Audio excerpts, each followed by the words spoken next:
Bonjour à tous et bienvenue dans Hero of the Week. Cette semaine, on vous raconte les origines d'un héros qu'on peut qualifier de Robin des Bois des temps modernes. J'ai nommé Green Arrow.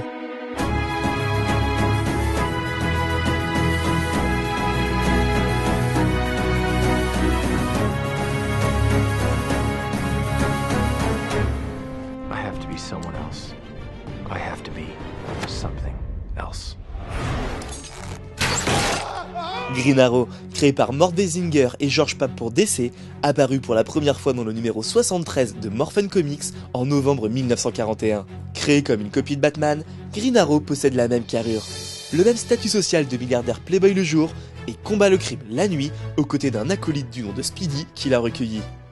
Leur relation étant similaire à celle que l'homme chauve-souris entretient avec Robin. La réelle différence entre les deux personnages provient de l'habilité au tir à l'arc du héros, ainsi que son costume ouvertement inspiré de celui de Robin des Bois. En France, le personnage apparaît dans les années 50 dans les pages du magazine Big Boy et sera publié épisodiquement à partir du numéro 17 paru en février 1958. Les traducteurs affubleront le héros et son sidekick de noms comme Flèche Rapide, Dard Volant ou encore les Francs Archers. À Starling City vit Oliver Queen, un playboy milliardaire. Avec lui vit un jeune garçon qu'il a recueilli, Roy Harper. Tous deux mènent une vie que l'on pourrait croire normale, mais lorsque le danger sonne à la porte, ils deviennent deux héros archers extraordinaires, Green Arrow et Speedy. À l'aide de leur Arrowplane, les deux justiciers vont combattre le crime dans leur ville afin de ramener l'ordre et la justice. Après chaque victoire contre les criminels, les justiciers récupèrent toujours un trophée qu'ils exposent dans leur vitrine à l'intérieur de la Arrow Cave. Voici l'origine du personnage d'Oliver Queen.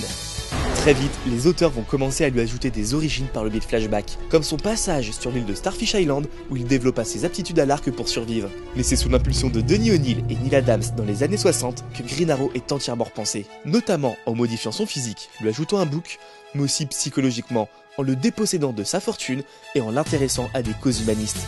Principalement associé à Green Lantern à cette époque, le héros est confronté à des problèmes sociaux, tels que le racisme ou la préservation de l'environnement dans ses aventures. Il apprendra d'ailleurs plus tard que Speedy, son acolyte, se drogue, souffrant des absences répétées de son mentor.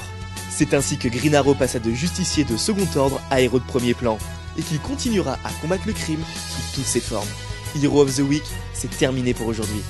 Dans la prochaine émission, découvrez la suite des origines d'un jeune prodige devenu héros à part entière, Nightwing.